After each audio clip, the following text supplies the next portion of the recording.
Hi everyone and welcome. Today I'm going to show you how I'm going to build a modified version of this. This is my prototype design. When I originally started designing a rocking footrest, I made it like this. And the problem was I lost about 4 inches of height under the desk to put my feet on. As a result, you couldn't rock because your knees would keep hitting under the table. This design here keeps this board here at the same height when you rock, so your knees don't move up and down. There are a couple of little design changes I'd like to make. First is I'd like to make it just a little bit higher at the back, keep the front the same. This is to allow a little bit more flex back on the foot.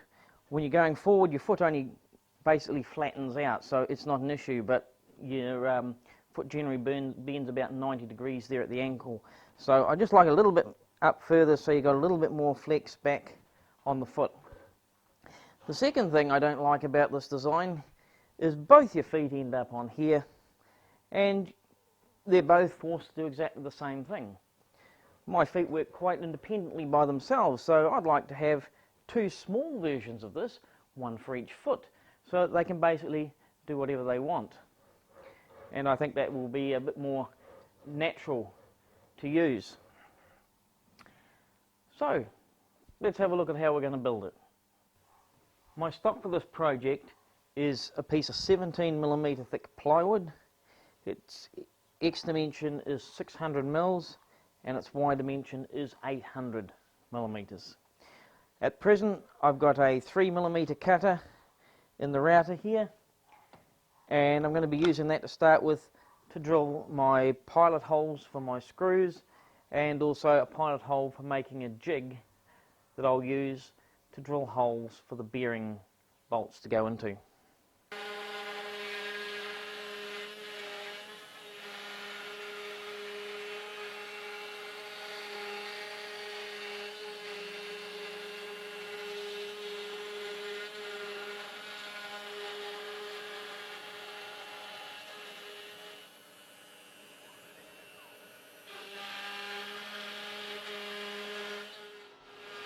As you can see, the cut's now complete, but I got quite a lot of sawdust in my cuts, and they're caused by the fact I'm using a down cutting spiral bit.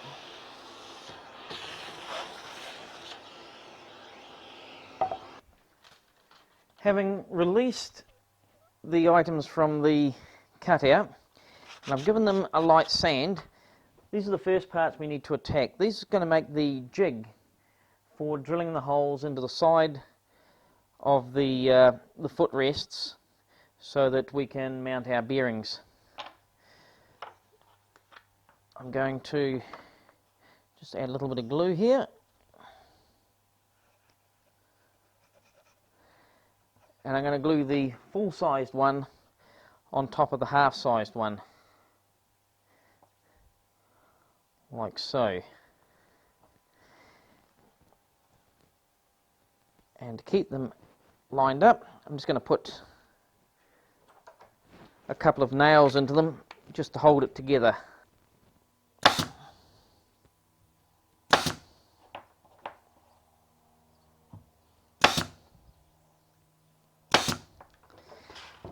And we'll just leave that to dry. In the meantime, we'll get on and clean up the other pieces we've cut. I've already put together my first one, and now I'm going to do the second. For each of these you need a small selection of bits and pieces. You need the jig that we created earlier, and I completed that once the glue had dried by putting a 6mm drill through the point I had marked with a 3mm hole originally. You need a selection of drills, an 8mm tap. You'll need 4 skateboard bearings. These are 608 bearings. They have an 8mm inner diameter and a 32mm exterior diameter. You also require 6 super screws, 1.5 inch long, 38mm, and 4 8mm bolts 1.5 long with their nuts.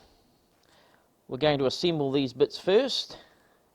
We're going to take our bearings, put them onto the bolt, and then follow it up with the nut.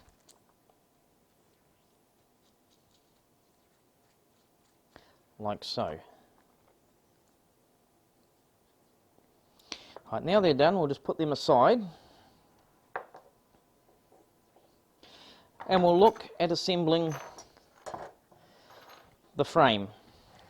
Now the first thing we need to check is which one is the bottom and which one is the bit that the foot rests on. And as you can see, these two parts are slightly different in size. The larger of the two, it's slightly wider and a little bit longer. That is the base. The other one, which we'll put aside for the moment, is the foot rest. We next take our sides, and you'll note that they were cut as a matching set. That way you end up with the good side on the outside. If you want, you can sand up the inside as well to make it look nicer. So what I'm going to do is I'm going to now lay the foot piece, separating bit here, and I'm just going to measure in 29 millimeters from the back, and I'm going to use a pencil to mark where that comes to at the back.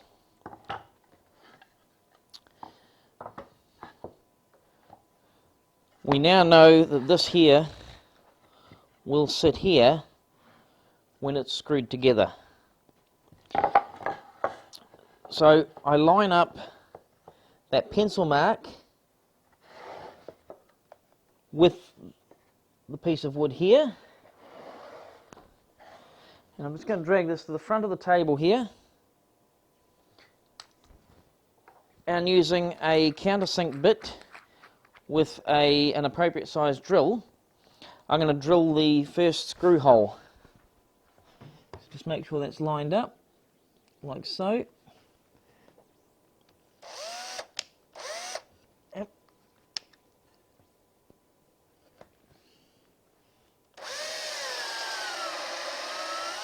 Okay, that's the first one there. And we can now just follow that up with a super screw.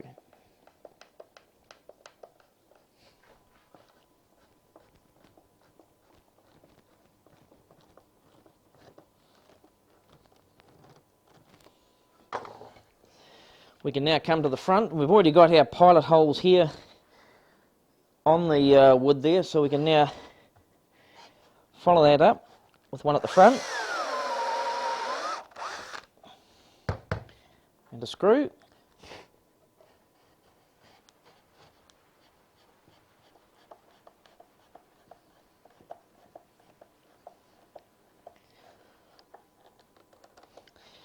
And I'll now pre-drill the other two.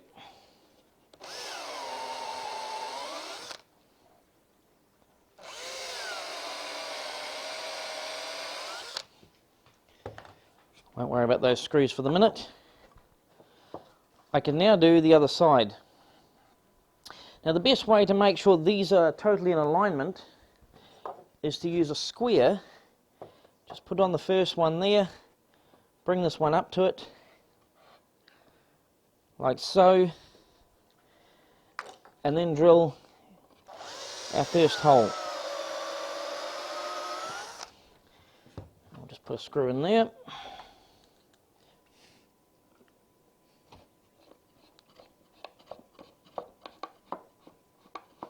You can, if you wish, you can glue that together, but I'll be pulling this apart later to apply some finish to it. If you do apply finish to yours, don't get it on this edge here where the bearings will be rolling over it, because it'll simply lift the finish off and it'll just gum up your bearings. Now that I've got that first one in, I can put my second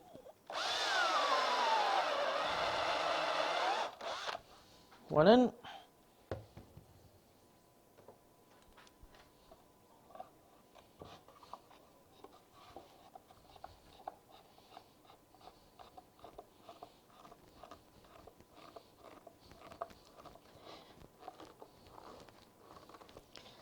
And now I can do the other two. I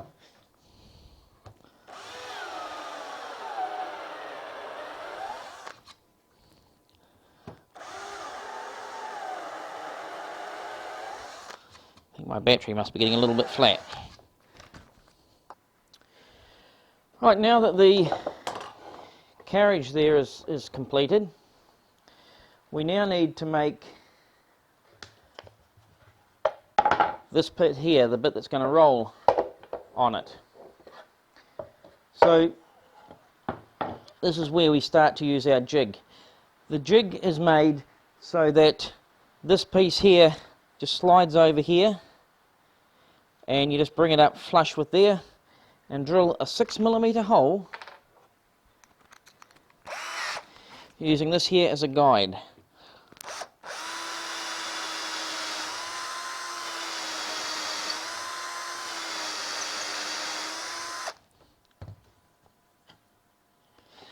And as you can see, it drills the hole here right in the centre of our plywood and the right distance from the end. We now need to repeat this 4 times. If you find that the jig is a little bit too loose, then you simply turn it to one side and it'll bring that hole right into the centre again. So there we go. And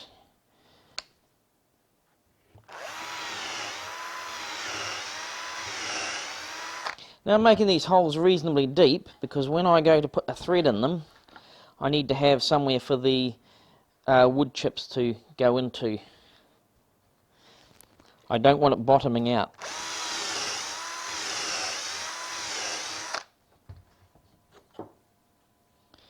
And last but not least,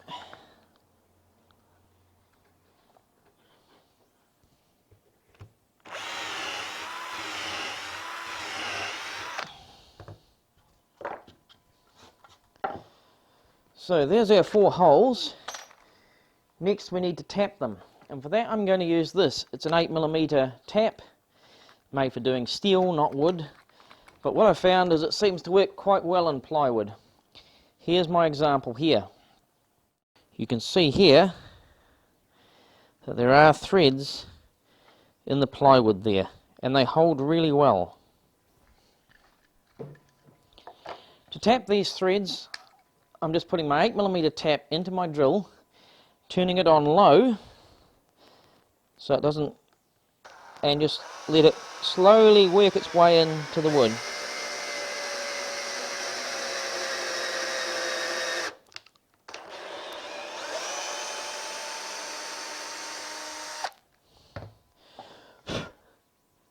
And there I can see a nice thread cut into the plywood here. Don't force it. If you force it, you'll probably end up breaking those threads out. Clean the wood chips out of your tap here.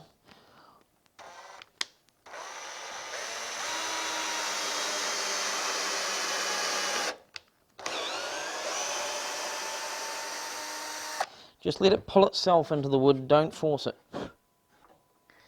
Now we can wind our bearings in, like so.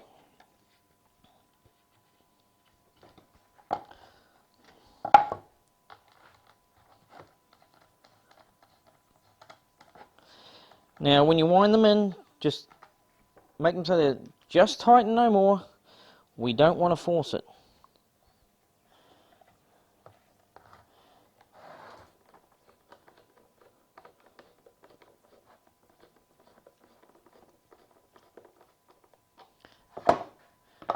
And it is quite surprising how well these things hold up. The original test piece I made, I was actually able to stand on it without my bearings breaking out, or the bolts breaking out of the plywood. I don't recommend doing it, but as a test, it did seem to prove that they could take a fair bit of weight, which did surprise me a bit. All that remains now is to put the footrest in the cradle, and there we go. Well, I hope you've enjoyed this project. I'm about to go inside and give it a try. If you're interested in building your own, I'll put a link to the plans in the description box below. In the meantime, thanks for watching, and I'll catch you guys again a bit later. Cheers!